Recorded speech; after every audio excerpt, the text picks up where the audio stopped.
final presentation for the class. I am going to discuss the 3 icebreakers, which are these 3. And I'm also going to discuss my 3 community activities, and then this will give my reflection in terms of the course. All right, so the first activity I have is a TV ad recast. So what we're gonna do here is I'm gonna have the students pick a commercial TV ad from one of the following categories, and then they need to recast the ad, changing either the actors or putting in famous actors or characters so that the ad targets an entirely new audience. If they use characters from a TV show or cartoon characters, they just need to tell who they are in terms of what show this character comes from, and then they have to explain what the new audience for this product is going to be. They will do this in groups, and there will be a thread where they can share the TV ad recast, in which they'll post a link to the original ad, then they'll detail who they're changing, and then they'll detail who the new audience is going to be for that ad. The second activity that we're going to have is going to be an introduction activity for an icebreaker. So this one will be done individually, and it will be a meme yourself activity. So here, students will meme themselves using either image flip or Mematic in iOS and Android, or if they want, they can use either Canva or Visme to create a meme that reflects who they are.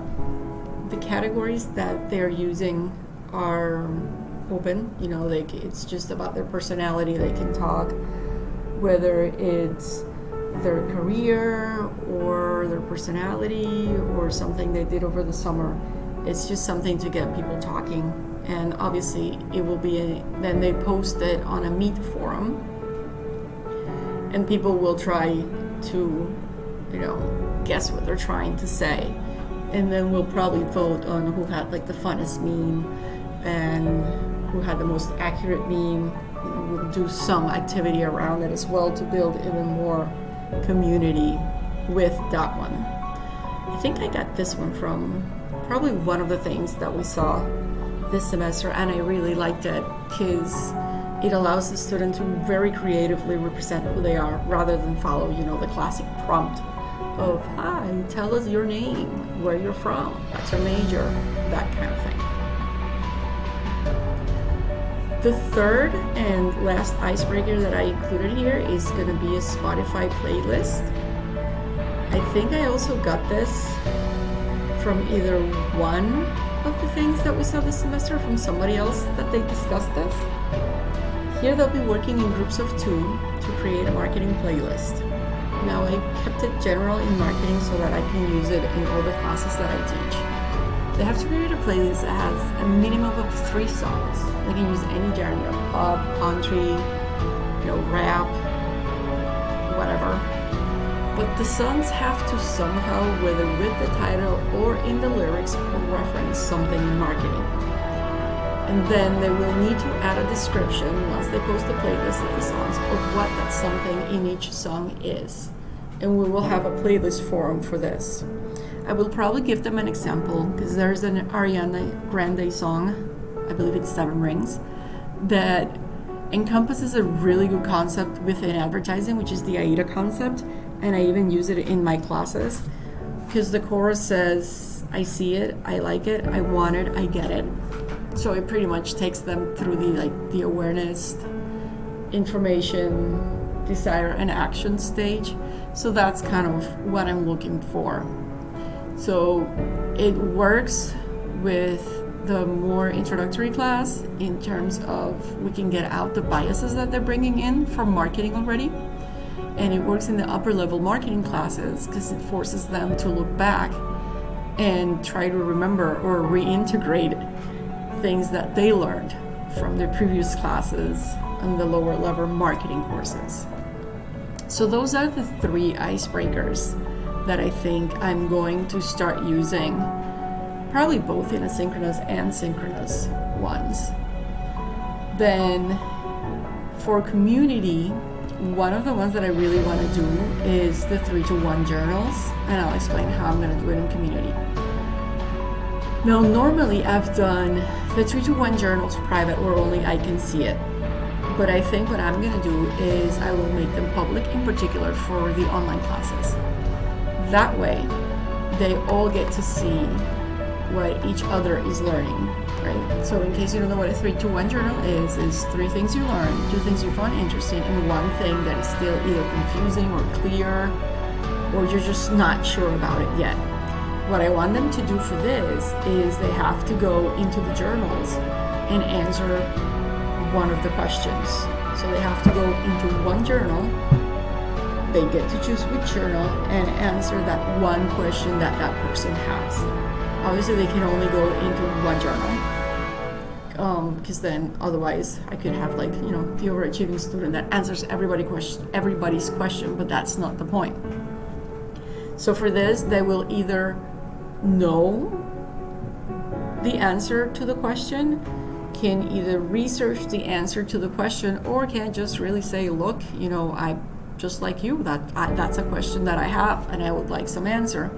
And then if no one, for those that don't get an answer, then I would come in and answer and answer the question just to make sure that they are getting the right answer. So I would obviously moderate this. But it just seemed like a really good, not only community building activity, but also peer learning and peer assessments, in that they're helping each other learn and they're helping each other get the material and move forward.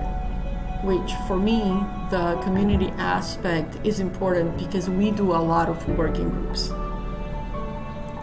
My second community activity is going to be the collaborative summary. Now, I know I got this from somebody in the class because they had it in their storyboard, and I really liked their idea. I structure, not all of my classes, but I'm moving all of my classes to a module structure. I started last year with the pandemic, and what I want to do is I want them to do a collaborative summary of each module.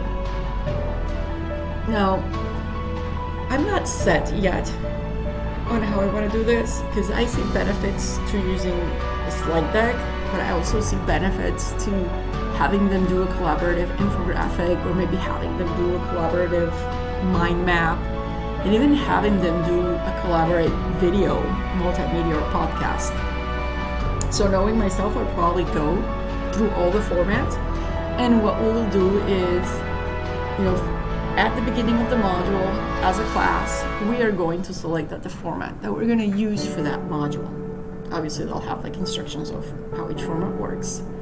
And then once the module is done, I will open the area for where they each can go and build into the summary of what we learned within that module. So I wanted not just to be a regurgitation of my materials that I gave them. I want it to be more something in terms of what they learned from that module. So they can draw from their journals, which they've already done, and they can draw in reflective learning as well as we build the community. In particular, this will also help them if I'm doing the tic-tac-toe or the choice board final, to really get ahead in the game and cement their learning and have already something to work with towards their final exam. Now here, everybody has to cooperate, and I have to really build a good rubric for this to make sure that everybody gives quality content and people are not just riding the coattails of a few. And then last but not least, my last community activity is what I'm calling a pod press conference. Now, I came up with this idea during the class. I am not sure how this is gonna go, but I am gonna try it. Normally I have my students do a discussion lead in which they need to find an article that relates to the class and come up with 3 discussion questions. So then everybody else answers those questions. So I thought this one was going to make it more interesting. I'm going to pair them up to find that article that relates to the class, and they have to report on the article, on the topics on the article, as a podcast. So I don't know, they'll have to create like a 5-minute podcast reporting on what the article says, not read the article. So they will have to do a little bit of research to get some more data. Now, once they do this, then the rest of the class becomes the quote-unquote reporters in a way. So once it gets posted on the press conference forum, then the rest of the class needs to come in and ask questions and answer other people's questions, right? So they become both sort of the reporters and the public relation people answering the questions. At the same time, the group that posted the press conference podcast can also address the questions.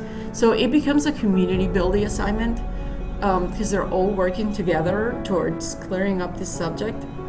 It sort of showcases similar classroom environment, and at the same time, it emphasizes the collaborative learning, which I think it's probably a goal that I'm going to have for my online classes in particular. That way, they're not so dependent on me, and it moves them towards my goal of sort of creating lifelong learners, right? So that was the last of my 3 community building activities. So now come my reflections on the course. So I thought this was a really good class. I know I struggled with some of the things probably because I came in late and then I just really had a bad month, but I still very much enjoyed this class, and I really wasn't sure how this class was going to be when I first started and what we were going to do. But 3 main things I came away from the class is that building community in an online class is really not that hard, but it does take some purposeful planning into the course and the activities. Like, it really needs to be within the goals that you have for the class. And then you only need to tweak the activities that maybe you already use to make sure that they ensure community building. I was not familiar with the concept of icebreakers in online classes. I obviously know what icebreakers are, but I am guilty of doing the boring introduction things. So for me, this concept of the icebreakers where everybody participates and it's a more fun activity and can even double up as a learning activity too was really cool. I did walk away with really good ideas in terms of how I can do this either at the beginning of the class or maybe even at the beginning of each module to get people excited into the module. My last reflection is that you guys, your module design planning on Blackboard is insane, and I thought I had a good module game, but I cannot even get up a candle to what you guys do. So I need to definitely improve mine, and I learned a lot from building an all-inclusive module, which I struggled with it at first, and then of course the students struggled because there were too many link outs. But I really like how you guys do it in terms of everything is there. Even the discussion forums are in there, and I gotta admit, I didn't know that part was possible. So I'm gonna play along myself. I think I might still need some office hours, but I'm gonna really try not to walk into your office because I know you guys are super busy. But I even learned just from that, just from the way you designed the course on Blackboard, which was unbelievable. So from me to you, a huge thank you, not only for putting up with me, but also for a great, great class. And seriously, wow.